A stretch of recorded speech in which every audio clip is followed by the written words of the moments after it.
Magandang araw ulit sa lahat ng subscribers ni Converts.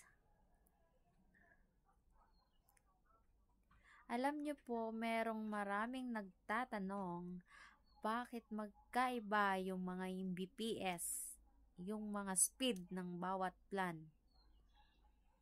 Meron daw silang napansin na Plan 1.5, 200 Mbps. Tapos, bakit itong isang post na merong 1.5, merong 300 Mbps? Ano daw po ang kaibahan? Yun ba ang luma na flyers or ito yung updated na flyers? I-explain ko po sa inyo.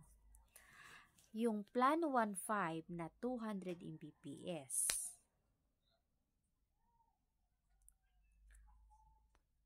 Yan po ang mga first timer ni Converts. Yan lang po ang pwede nilang ma-avail. Itong Plan 1.5 na nagiging 300 Mbps na po siya. Para lang po yan sa mga reapply. Hindi po yung reapply na disconnected na sila sa unang account, ha? Yan po ay nag-reapply sila dahil halimbawa active pa po yung unang account tapos may bahay po silang isa na gusto pa nilang pakakabitan ulit. So ibig sabihin dalawang account na sila. 2 circuits na siya. So ibig sabihin qualified po siyang maka-avail ng ganitong mga plan. Upgraded na siya. Medyo mahahaba yung mga Mbps.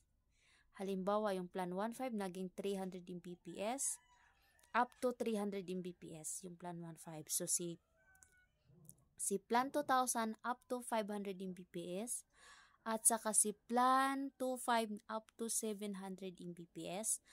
So, ito pa yung mga time and day na plans. Ibig sabihin nun, magkaiba yung speed sa araw at sa gabi. Pwede rin yung gusto nyong kunin yung malakas sa gabi, pwede rin siya baliktarin sa araw yung mahinang speed. Depende po yan kung saan po yung mas magdalang nyo pong ginagamit ang oras na mas malakas po yung gusto nyo. Pwedeng baliktarin yan. Ayan o. Time and day. Yun pong ibig sabihin nun. Yan sa baba. Mahilig mag-games. Yun mga plan na yan. Yan po ang ibig sabihin nun. So, ipakita ko sa inyo yung plan na para lang sa mga first timer. Wait. Yan po yung mga reapply na or mga pang second account, third account, fourth account kay Converts.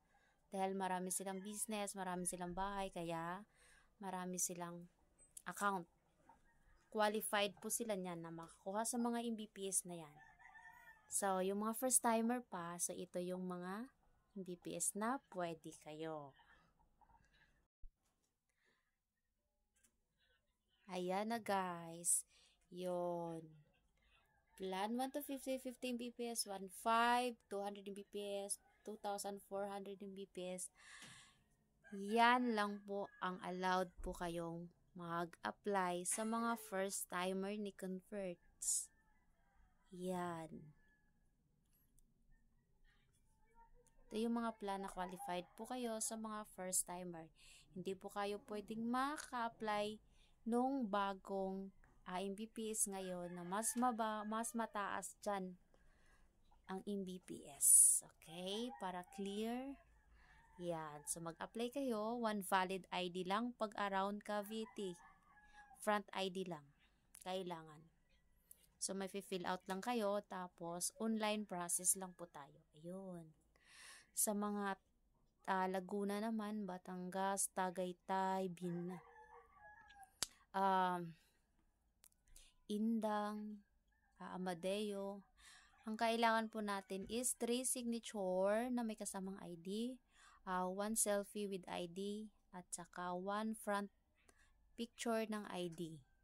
Yun. Around Maynila naman tayo, 1 front ID, 3 signature na may ID, at 1 selfie. Hawak yung ID. Ayan yung mga kailangan natin. Online process lang po tayo. Mabilis po tayo ang magpa-process sa online. So, huwag kayong mag-alala sa mga documents nyo. You are safe. And you are a good hands. Thank you so much. And have a good day.